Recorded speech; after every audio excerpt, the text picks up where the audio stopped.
बिस्मिल्लाहिर्रहमानिर्रहीम। अच्छा बच्चों, आज जो है हमें नया टॉपिक शुरू करना है जिसका नाम है बायनोमियल डिस्ट्रीब्यूशन।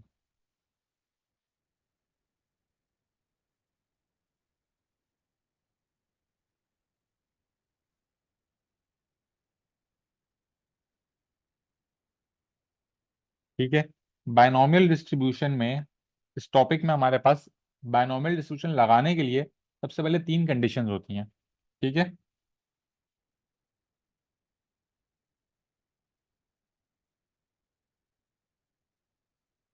कंडीशंस क्या क्या है भाई हमारे पास?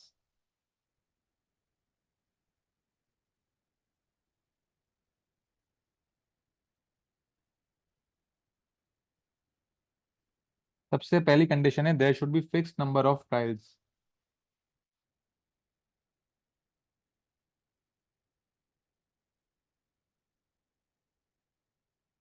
फिक्स नंबर ऑफ ट्रायल्स मतलब हमें बताओ जो इवेंट हो रहा है वो कितनी दफा हो रहा है। ठीक है। नंबर टू क्या है? प्रोबेबिलिटी ऑफ ईच आउटकम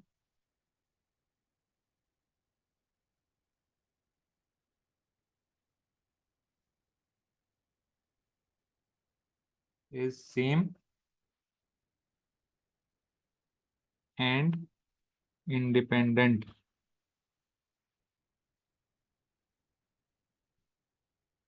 ठीक है। और तीसरा क्या है? There should be two possible outcomes. Two possible outcomes. दो आउटकम से क्या मुराद है भाई? या तो सक्सेस हो या तो फेलियर हो।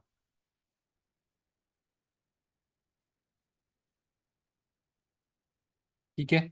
अगर हमारे पास ये तीन कंडीशंस फुलफिल हो रही हैं तो हम क्या बोल सकते हैं? X is binomially represented as N और P.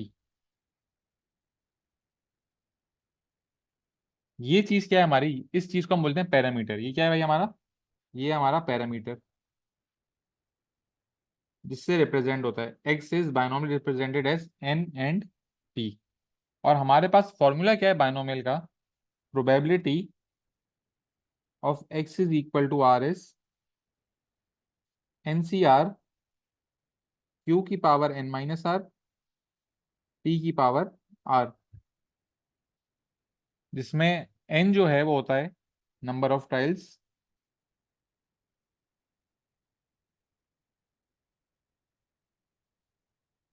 P is the probability of success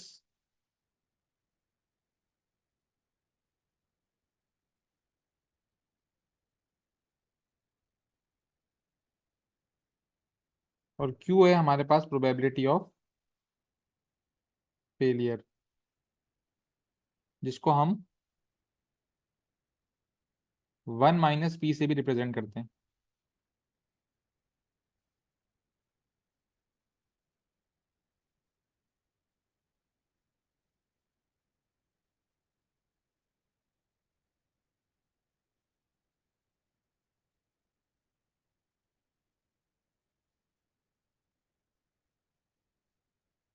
अच्छा भाई, क्या बात करी अभी हमने? हमारे पास बायनोमियल डिस्ट्रीब्यूशन में सबसे पहले तीन कंडीशंस फुलफिल होनी चाहिए तभी हम बायनोमियल डिस्ट्रीब्यूशन इस्तेमाल कर सकते हैं। वो तीन कंडीशंस क्या हैं? कि the trial should be fixed, probability of each outcome should be same and independent, और there should be two possible outcomes. बच्चों, इंडिपेंडेंट का क्या मतलब है? कि किसी और इवेंट की वजह से प्रोबेबिलिटी चेंज नहीं होनी चाहिए। ठीक है। प्रोबेबिलिटी थ्रू आउट इंडिपेंडेंट रहनी चाहिए। अगर ये तीन कंडीशंस फुलफिल हो रही हैं तो क्या होगा? X is binomially distributed as N and P. इसको हम बोलते हैं पैरामीटर, जिसमें एन क्या होता है? एन होता है नंबर ऑफ ट्रायल्स, पी होता है प्रोबेबिलिटी ऑफ सक्सेस। अगर हमारे पास पी गिवन होगा तो हम क्यू निकाल लेंगे। क्यू किस तरह आएगा? One minus P. Total probability one होती है। वन में से हम सक्सेस की प्रोबेबिलिटी को माइनस करेंगे तो हमारे पास फेलियर की प्रोबेबिलिटी आ जाएगी। और फिर बायनॉमियल में फॉर्मूला क्या है? एन सी आर क्यू की power N minus R P की पावर आर। एक एग्जाम्पल करते हैं, आपको सही से समझ आ जाएगा।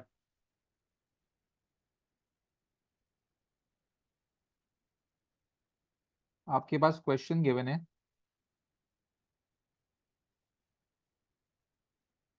X is binomially represented as 10,0.2। बच्चों कैलकुलेटर निकाल लो आप लोग, कैलकुलेटर निकालने सब।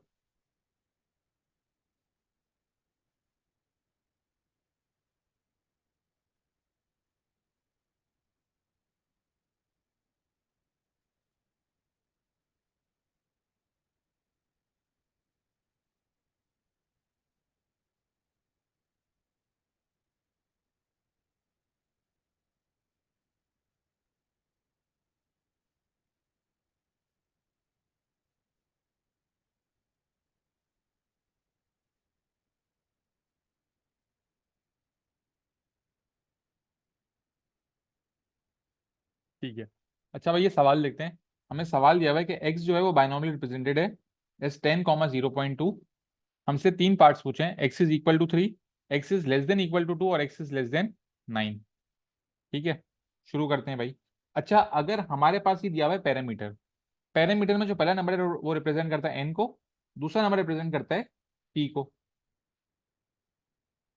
मतलब n जो है वो आपको दिया हुआ है 10, p आपको दिया हुआ है 0.2। बच्चों q कितना होगा?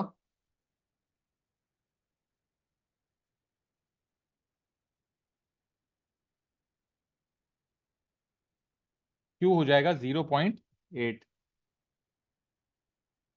ठीक है, 1 - 0.2 क्या 0.8 आ गया, वेरी गुड। अब हम लोग करते हैं पहला part, probability of x is equal to 3 निकालनी है। अच्छा अब यहाँ पे जो नंबर गिवन होता है ना, ये रिप्रेजेंट कर रहा होता है आर को। ये किसको रिप्रेजेंट कर रहा होता है? आर को। तो यहाँ पे क्या लिखा हुआ था? Probability of X is equal to R. मतलब जो नंबर यहाँ दिया हुआ है वो यहाँ आर की जगह आ रहा होगा। ठीक है, एन 10 है, पी 0.2 और क्यू 0.8 है। फॉर्मूला क्या है? एन सी आर क्यू की power n minus R P की पावर आर। तो पहला पार्ट करते हैं भाई, एन सी आर।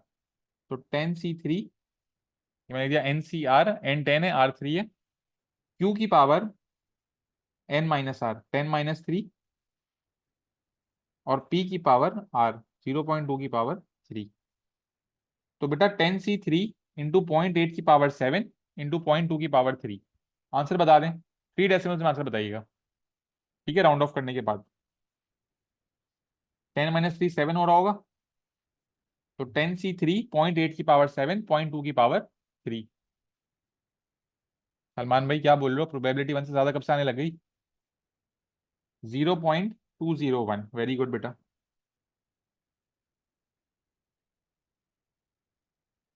ये आपका आंसर आ गया, 0.201। बेटा प्लीज कैलकुलेटर में वर्किंग करो आप लोग। ठीक है, कभी कभार कैलकुलेटर में आप लोग, कैलकुलेटर यूज करना नहीं आता आधे बच्चों को, पेपर में वर्किंग सही करी होती है, आंसर गलत होता है। तो जब मैं बोल रहा हूँ कैलकुलेटर इस्तेमाल करो तो सबको इस्तेमाल करना है।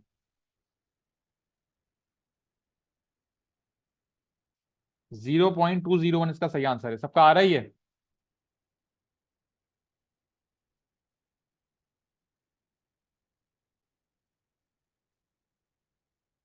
ठीक है, पार्ट टू की बात करते हैं।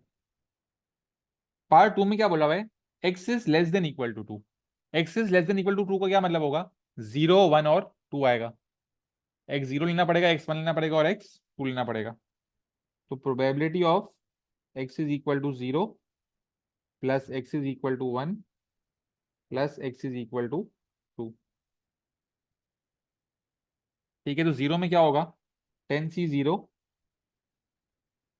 0.8 की पावर q की पावर 10 - 0 इज 10, 0.2 की पावर 0 आर आ गई। ठीक है, प्लस 10 C1 0.8 की पावर 10 - 1 9, 0.2 की पावर 1 प्लस 10 C2 0.8 की पावर 10 - 2 विच इज 8, 0.2 की पावर 2। बेटा ये तीनों वैल्यूज को कैलकुलेटर में डाल के ऐड करें और फाइनल आंसर बता दें। बेटा प्लीज सब कैलकुलेटर में वर्किंग करना।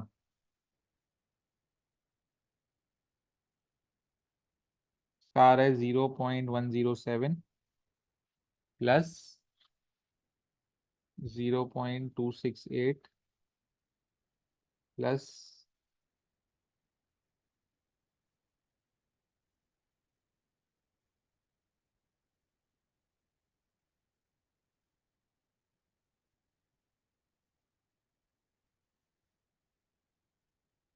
फाइनल आंसर क्या आ रहा है?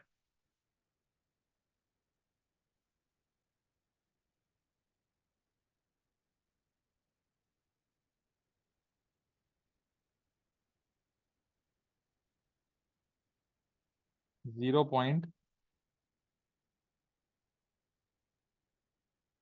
अच्छा, अगर आप लोग ये तीनों आंसर अलग अलग नहीं निकालो ना और कैलकुलेटर में एक साथ डालो ये, तो शायद आपका 1.2 का फर्क आ रहा होगा, तो वो भी सही होगा, ठीक है ना। कैलकुलेटर में वैसे एक साथ ही डालना चाहिए, इस चीज के मार्क्स नहीं है। इन तीनों को एक साथ डाल के आंसर निकाल लेते हैं, तो उससे शायद 675 या 678, 677, 0.2 0.3 ऊपर नीचे होगा। ठीक है भाई। और पार्ट थ्री में बोला है एक्स इज लेस देन 9। बच्चों, एक्स इज लेस देन 9 में क्या मतलब होगा? 0, 1, 2, 3, 4, 5, 6, 7 और 8, ये सब निकालने होंगे। सही बात है या नहीं?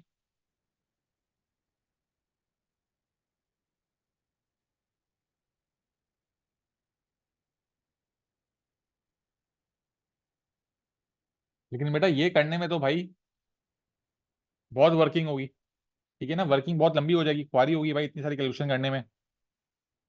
तो जब आपके पास इस तरह का नंबर आ रहा होता है तो उसमें होगा क्या अब? तो साहब बेटा यहाँ पे एक्स इज लेस देन 9 दिया हुआ था ना, तो लेस देन 9 का क्या मतलब होगा? 0 से लेकर 8 तक सब लेना पड़ेगा।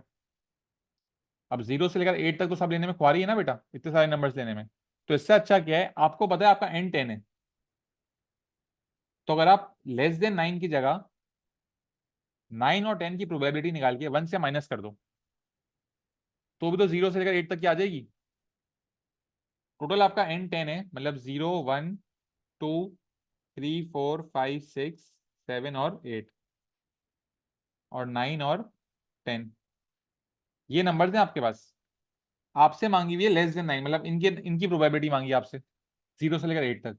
तो अगर हम लोग 9 और 10 की निकाल के पूरी टोटल प्रोबेबिलिटी जो 1 होती है उसमें से माइनस कर दें, तो हमारे पास ये आंसर आ जाएगा। तो वर्किंग जो है वो कम हो जाएगी। तो एक्स इज लेस देन 9 निकालने का तरीका क्या है?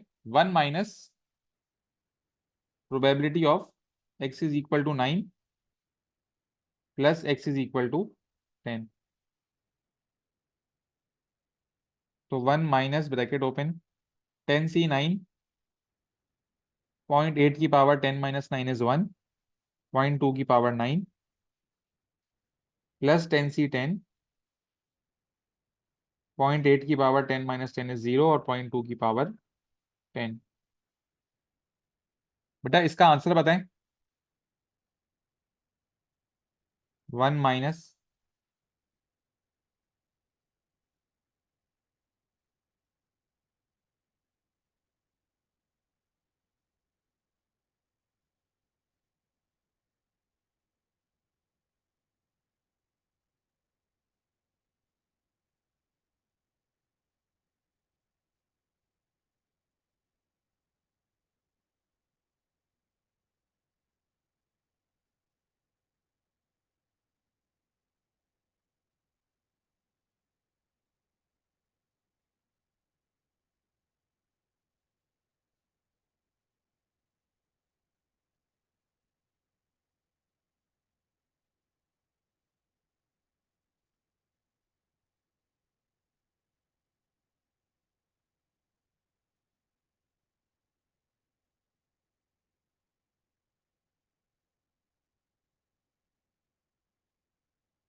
बेटा इसका आंसर आ रहा है 0.999। इब्तिसाम,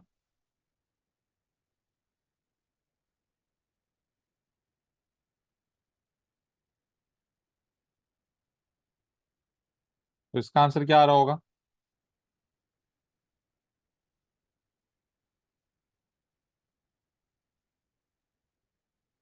इसका तो आंसर बता दो पहले। 001 आ रहा है।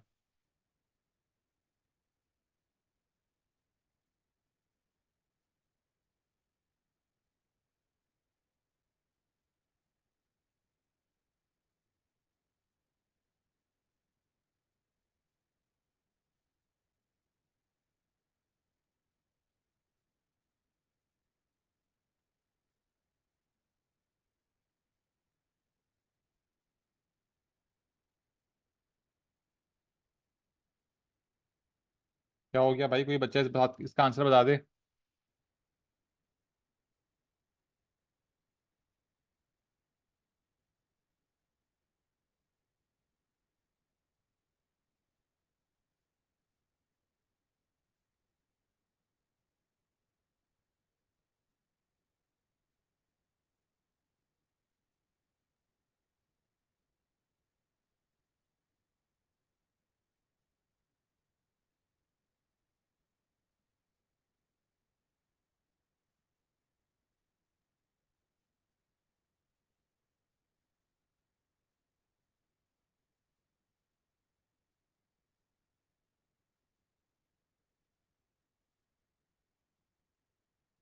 अच्छा, सही फॉर्म में नहीं आ रहा, चलो ठीक है। तो फिर डायरेक्ट आंसर ही लिख देते हैं। पहला आंसर क्या आ रहा है, 0.999, ठीक है।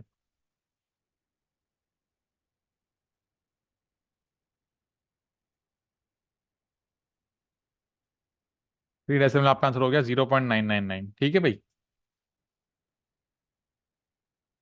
अच्छा, अब बायनोमियल के अंदर जो है हमसे एग्जामिनर तीन चीजें मांगता है, मीन वेरिएंस और स्टैंडर्ड डिवीजन, जिस तरह हर टॉपिक में मांगता है। अब बायनोमियल में मीन वेरिएंस और स्टैंडर्ड डिवीजन निकालने का फॉर्मूला डिफरेंट है। मीन निकालने का फॉर्मूला है हमारे पास n multiply by P. Variance निकालने का है n multiply by P multiply by Q. और स्टैंडर्ड डिविएशन निकालने का है, स्टैंडर्ड डिवीजन क्या होती है बच्चों, अंडर रूट वेरिएंस, तो under root N P Q.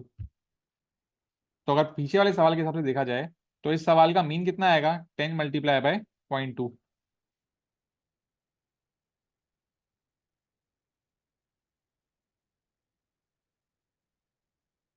तो मीन आ गया 2। वेरिएंस क्या आएगा भाई, वेरिएंस आएगा 10 × 0.2 मल्टीप्लाई बाई 0.8, ये आएगा 1.6। और स्टैंडर्ड डिवीएशन क्या हो जाएगा, स्टैंडर्ड डिवीएशन हो जाएगा अंडर रूट 1.6। बच्चों अंडर रूट 1.6 कितना आ रहा है,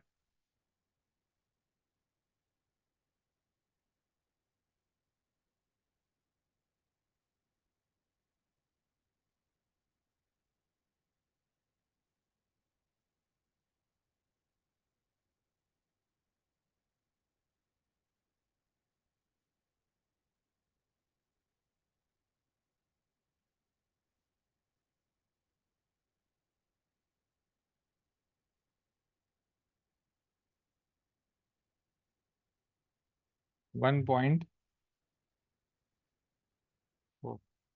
तो बच्चों बायनोमियल में मीन वेरिएंस और स्टैंडर्ड डिवीजन किसका निकलता है, क्लियर है। और ये सवाल जो हमने सॉल्व किया था, कोई सवाल तो नहीं है बेटा, क्लियर है सबको यहाँ तक।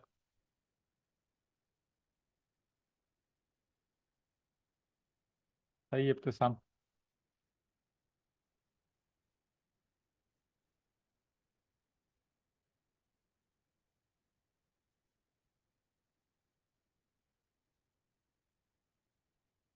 जल्दी जल्दी से बता दें चैट बॉक्स में, यहाँ तक क्लियर है सबको, तो हम आगे बढ़ें।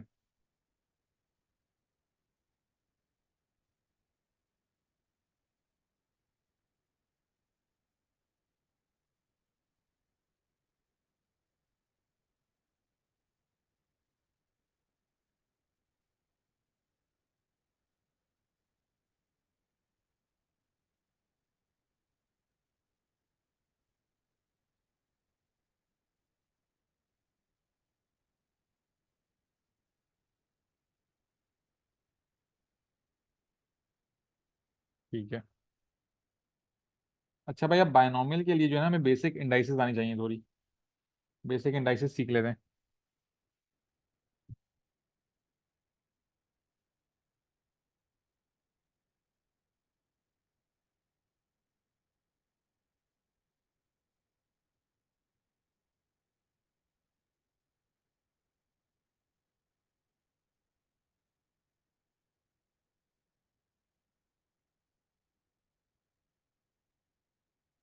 अच्छा भाई, अगर हमारे पास सवाल आ जाए 2 की पावर n = 32, ठीक है, 2 की पावर n = 32, और हमें n की वैल्यू फाइंड आउट करनी हो, तो हम n की वैल्यू किस तरह फाइंड आउट करेंगे? हम देखेंगे यहाँ पे बेस जो है वो 2 है। अगर मुझे यहाँ पर भी बेस 2 चाहिए हो, तो 2 की पावर क्या करेंगे कि 32 आए, ये देखना है हमें। तो 2 की पावर 1 होती है बच्चों 2, 2 का स्क्वायर होता है 4, 2 का क्यूब होता है 8, 2 की पावर 4 इज 16, 2 की पावर 5 इज 32। तो क्या मैं 32 को लिख सकता हूँ 2 की पावर 5? लिख सकता हूँ ना यहाँ पे मैं। तो अब मैं 32 को कन्वर्ट कर रहा हूँ, 2 की power n is equal to 2 की पावर 5। और जब भी बच्चों हमारे पास बेसिस सेम हो जाती है ना, तो हम लोग पावर्स को इक्वेट कर सकते हैं। तो n की वैल्यू क्या आ गई? n की वैल्यू आ गई 5। ठीक है, कोई मसला?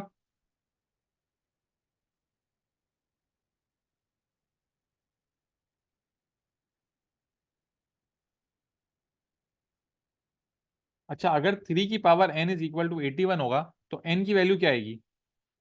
आप लोग बताएं। अगर 3 की पावर n 81 है, तो n की वैल्यू क्या आएगी?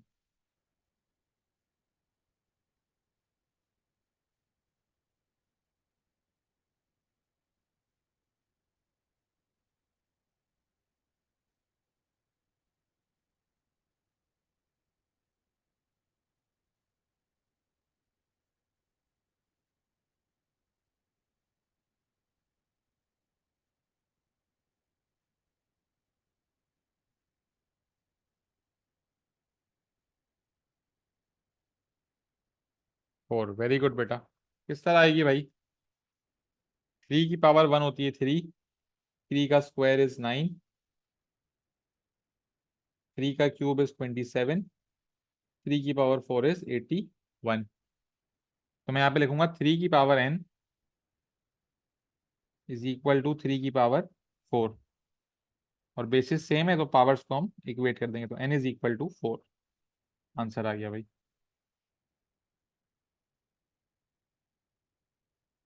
ठीक है, एक और सवाल देखते हैं भाई। 2 की power n is equal to 6। 2 की power n is equal to 6। अब इस सवाल में हमारे पास यहाँ पे बेस 2 है, तो हम देखेंगे 2 की पावर 1 होती है 2, 2 का स्क्वायर होता है 4, और 2 का क्यूब होता है 8। तो भाई 6 तो आ ही नहीं रहा 2 की पावर में। 6 हमारे पास 2 की पावर में नहीं आ रहा है यहाँ पे। अब आधे बच्चे बोलते हैं सर 2.5 ले लेंगे, 2 की पावर 2.5। तो बेटा ऐसा नहीं होता, सही ना? 2 की पावर 2.5 6 नहीं होती। तो जब कभी ऐसा केस आ जाए कि जो नंबर दिया हुआ हो वो दूसरे नंबर की बेस नहीं बन रही हो, जैसे पहले दो सवाल में तो हमारे पास यहाँ 2 था तो यहाँ 2 की पावर 5 बन गया, यहाँ 3 था ये 3 की पावर 4 बन गया। लेकिन अब इस केस में ऐसा नहीं हो रहा। तो जब ऐसा नहीं हो रहा होगा तो हम नहीं जब ऐसा नहीं हो रहा होगा तो हम क्या करेंगे? जब ऐसा नहीं हो रहा होगा तो हम लोग we will put L N on both sides. क्या करेंगे बच्चों हम लोग? We will take L N on both sides. Taking L N on both sides. L N on both sides लेके क्या होगा भाई? जब आप दोनों तरफ एल एन लगा लोगे तो ये क्या बन जाएगा? एल एन 2 की power n is equal to L N 6। अब एल एन लगाने का फायदा क्या होता है बच्चों? जब आपने एल एन लगा लिया होता है ना, तो जो पावर है आपकी वो नीचे आ जाती है। जो पावर है वो क्या होती है? पावर आपकी नीचे आ जाती है। तो ये क्या बन जाएगा? N L N 2 is equal to L N 6। और अब एल एन 2 यहाँ पे n से मल्टीप्लाई हो रहा है तो वहां जाके डिवाइड हो जाएगा। n is equal to L N 6 divided by L N 2। क्या वैल्यू आ रही है मुझे बता दें? L N 6 divide by L N 2 क्या आ रहा है?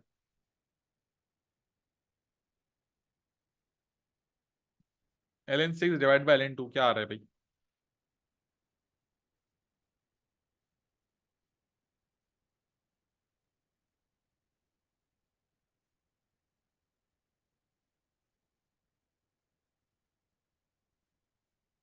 2.58।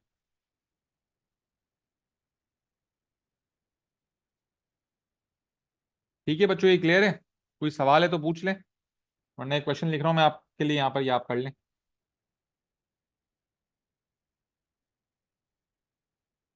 ये सॉल्व करें।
भाई सही आंसर आ रहे हैं आप लोगों के।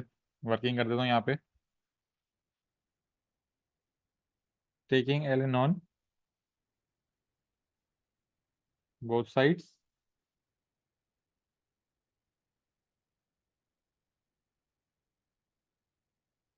एल एन 3 की power n is equal to L N 117। ये पावर n जो है ये नीचे आ जाएगी। n ln 3 is equal to L N 117। n is equal to L N 117 divided by ln 3। तो n की वैल्यू क्या आ गई? n की वैल्यू आ गई 4.33।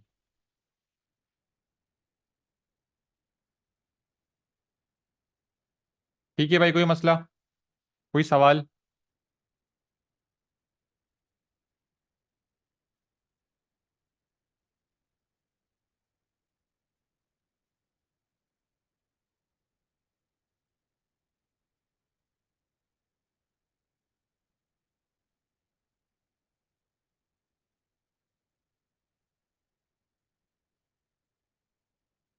अच्छा भाई, बायनॉमियल में जो है ना हमारे पास यही चीजें कि जो मैंने आपको बता दी हैं।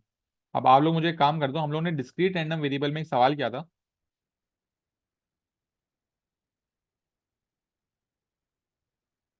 ये वाला, पाकिस्तान वर्सेस इंग्लैंड वाला। ठीक है, जिसमें आपने अपन मीन वेरिएंस और स्टैंडर्ड डिवीजन भी निकाला था।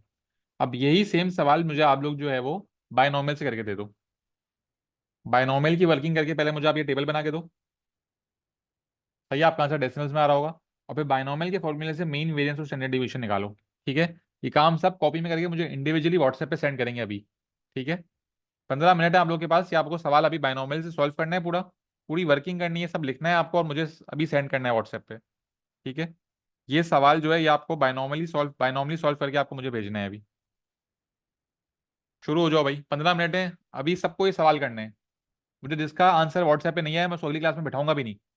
सही है, जितने भी बच्चे क्लास में वो सब मुझे अभी व्हाट्सएप पे करके सेंड करें।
वेरी गुड बेटा शायन, बिल्कुल सही किया आपने। ठीक है।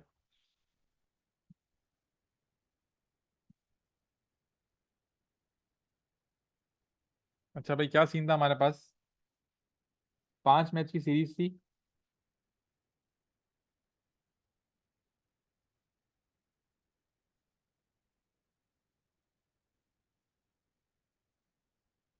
ठीक है। पाकिस्तान के जीतने की प्रोबेबिलिटी थी 0.2।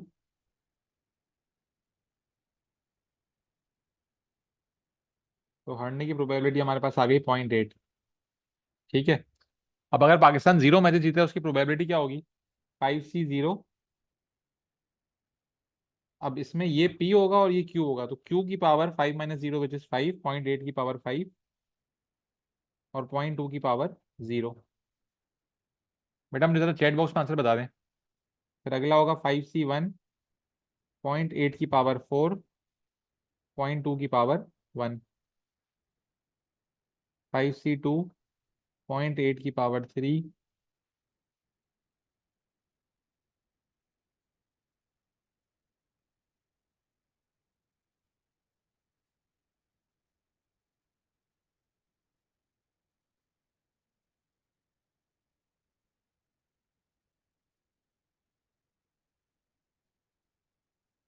यहाँ 3 होगा।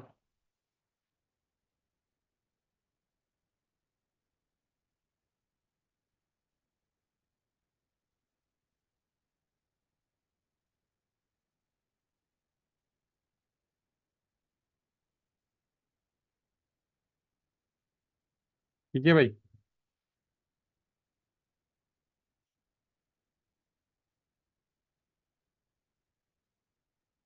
0.327 है। 0.409।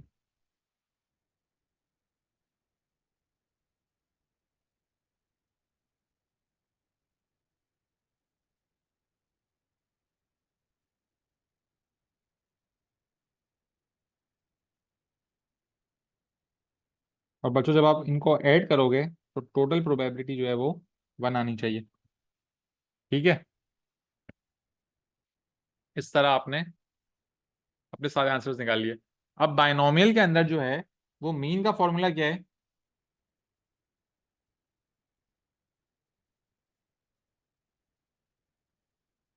बायनोमियल के अंदर हमारे पास मीन का फॉर्मूला है NP। तो मीन क्या आएगा? मीन आएगा 5 × 0.2 विच इज 1। वेरियंस आएगा 5 × 0.2 × 0.8 विच इज इक्वल टू 0.8। और स्टैंडर्ड डिविएशन क्या आएगा? स्टैंडर्ड डिविएशन आएगा √0.8। √0.8 क्या आ रहा था बच्चों?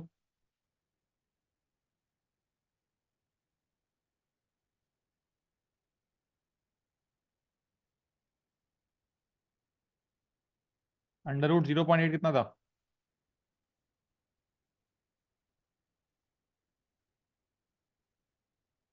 0.89। ठीक है। ये आपके आ गए, मीन 1 आया, वेरियंस 0.8 और स्टैंडर्ड डिवीजन 0.89। अब आप देखो, आपने डिस्क्रीट रैंडम वेरिएबल से जब ये सवाल सॉल्व किया था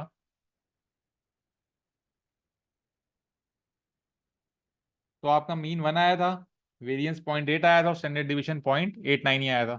सेम आंसर आए थे। बायनोमियल से भी हमारे आंसर्स सेम ही आए। ठीक है।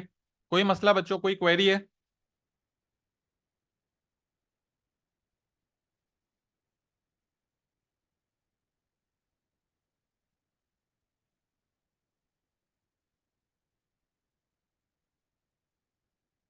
ठीक है। अच्छा भाई, एक बात सुन ले सब।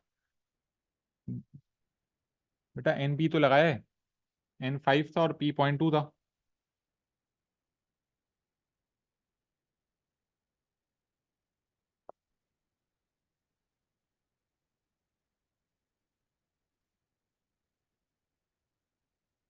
ठीक है अंजला बेटा।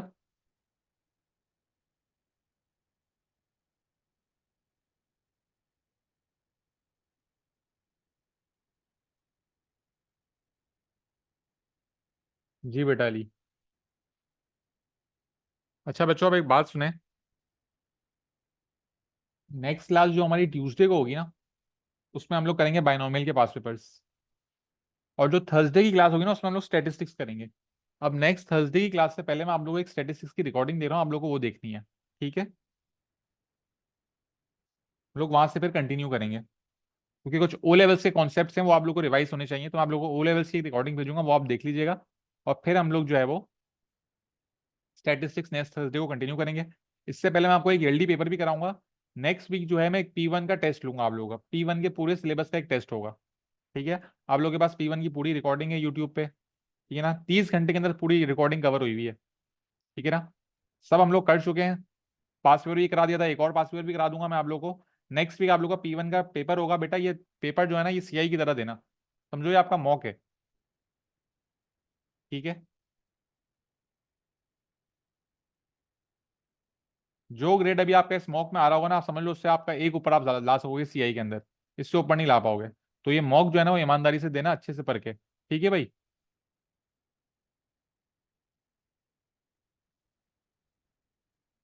ओके बच्चों, अल्लाह हाफिज।